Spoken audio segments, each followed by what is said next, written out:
And then we got some great ideas, and cars came along, we came up with excise tax and motor vehicle tax. Then we invented the corporate tax, then they invented the individual income tax, and then shortly thereafter came the sales and use tax.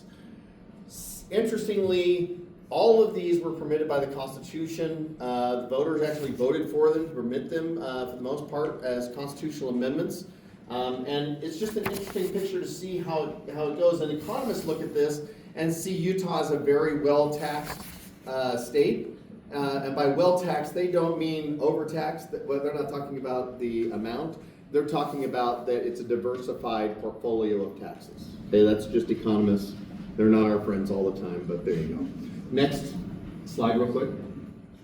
Okay, I wanted to show a few things. One is the top marginal. You may have seen online, by the way, this has been circulating for the last year and a half or 2 years. Talks about Utah being the highest tax burden state before. Have you heard that before? Raise your hand if you've heard that before. Sorry, it's not the highest tax burden, it's the highest tax burden of red states. We ranked like 14th in the country. The problem with the Wallet Hub study, I'm just going to share this with you really quickly. The problem with the Wallet Hub information is that it's by household.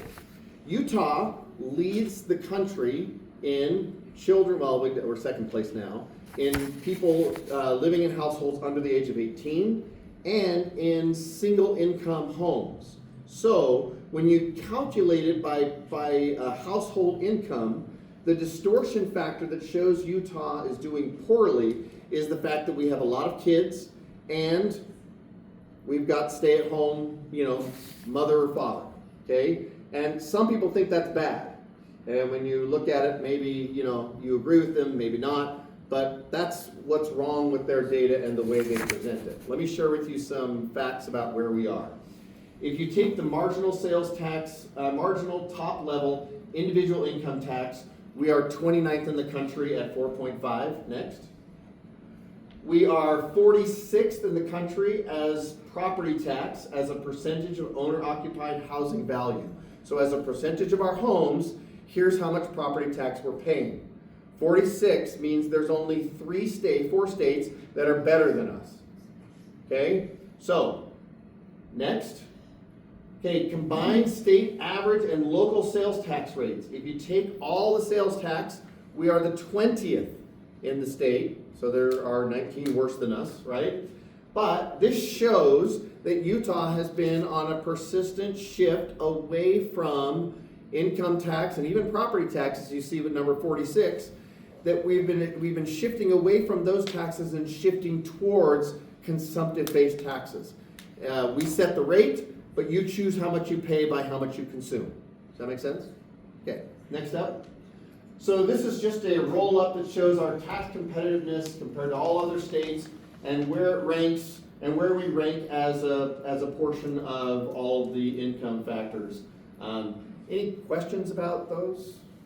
Anybody answer question, Lincoln? I don't know if you want me to or not. Yeah, go ahead. Is that Sherry? Sure. Is that just state property tax, since this is a property tax thing, or is it everybody's, including city, Everyone. and school district, and everything? It is the total property tax portfolio. Remember, the state is not really a beneficiary of property tax, okay? The property tax the state has is really a minimum effort that's required at the local level so that it offsets and contributes to the WPU, which then goes and is distributed to, to education. So the state has the minimum basic levy requirements, but that doesn't inure to the, quote, benefit of the state, or isn't state revenue, it just goes into the WPU performance. But it is all, so that's a great question. Anyone else? Oh, yeah, that's good. If we're shifting more towards sales tax, in other words, as you said, you described consumptive taxes, wouldn't that be more of a regressive tax rate? No, well, and For a lower income person, I can only eat so many steaks. yeah. For a lower income person, that's going to hit them much harder than it hits me.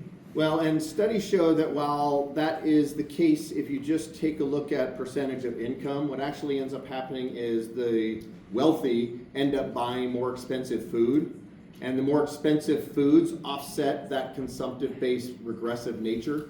It's not a one-to-one comparison, or it's not a perfect measure, but it's pretty doggone close.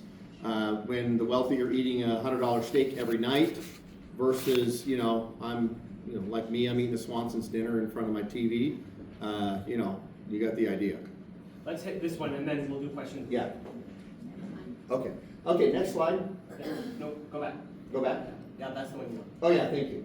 So this is a property tax shift, and this just shows since 1955 today the total property tax and how it is and who's paying it and what portion is being paid by whom. Okay, so you can see back in 1955, commercial, commercial, which is the business and centrally assessed and business real property, are the ones in red. The black is the residential, motor fuel and other, including vacant land, is the gray and silver, okay? You can see that over time, we are shifting more and more, from the business to the residential, even though we have a residential exemption that exempts like 45% of your home, if it's your primary residence or somebody's primary residence, that is exempted, and you pay less property tax, and the business pays 100% of their value. Okay? This shows an interesting thing, though, if you look at it. The crazy thing is everybody's like, well, that's terrible. The red is paying less. Yes, in the way this is pictured. However, realize we all pay the property tax of those businesses. You're like, how do we do it? It's by shopping at their establishments, by frequenting their businesses, the distribution or whatever it may be. So that's one part of it.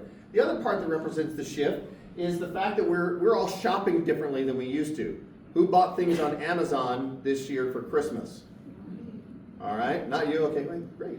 Shop local. Love it. I'm in. I hate shopping, so I'm on Amazon for 15 minutes and just click whatever comes up, and that's when my wife gets. She hates it. It's returnable, so it works out great. So what I'd say though is distribution warehouse, okay, is a cost per square footage that is I think it's 25% of what a finished square footage of retail is. Okay, so when you shop and they're not storing it at a retail Best Buy or whatever it is, it's 75% discount really from them on property tax shifted that direction, and so that's a benefit. One. Two, they're also building a lot smaller retail, and so our homes are getting bigger and the shops are getting smaller. And because the homes are getting bigger and the shops are getting smaller, our relative tax base is shifting towards residential because our homes are bigger. My parents lived in a 900 square foot Rambler, right? I think we had a basement, I can't remember at times. But we had a 900 square foot basement, or 900 square foot Rambler, right? I don't live in a 900 square foot Rambler. Okay, we'll go to the next one. This is who receives the property tax. 57% of it goes to schools. The towns, cities and towns get 12. Limited purposes, which are your mosquito abatement districts, water, everything else, that's 12%, and then the county gets 18%. Next. Okay, I wanted to share this example with you. Lincoln hadn't seen this, so this is a new example I created just for you. So tell me if it works for you or not. But I hear this a lot of times. Everybody says, let's get rid of property tax just like Florida, right? I hear that all the time. If we flip back to the Florida chart, we're not going to. They're one of the highest in the country as far as their property tax, okay? So everybody says, let's get rid of property tax. Guess what? Florida has no income tax. So they've done away with income tax. I want to show you an example of what income tax does to each of you, okay? And these are median numbers based on salaries that AI told me this is where the numbers were. I'm one of Doug's friends on AI all the time. So median Utah family income about $95,000. The income tax rate is 4.5% right now. Their income tax in that scenario, assuming no write-offs, everything else, would be around 4.275. After state income tax, their income is $90,725. Okay. The average family pays $4,500 in sales tax every year, okay? The average Utah family. If you calculate it before income tax, it's 4.74% of your income. However, because you pay income tax first, the effective rate of sales tax, of course, as a percent of your revenue, is actually, or of your income, is actually higher because you pay after income tax. I'll show you on gas tax, same thing. Average family pays around $500 in gas tax every year. Before income tax, it's a 0.53% of your income. However, if you then take income tax, it's 0.55. You see how income tax comes out first, and because of that, every tax you pay after it means you are double taxed. Everybody get that example? Okay, next. This just shows taxing entities. They're all raising taxes, property taxes, more than they used to. Okay, that's all this shows. And this 2022 number is interesting, but the 2024 number was actually, or 2025 budget year number is actually 129 or 130 entities raised taxes, property taxes last year.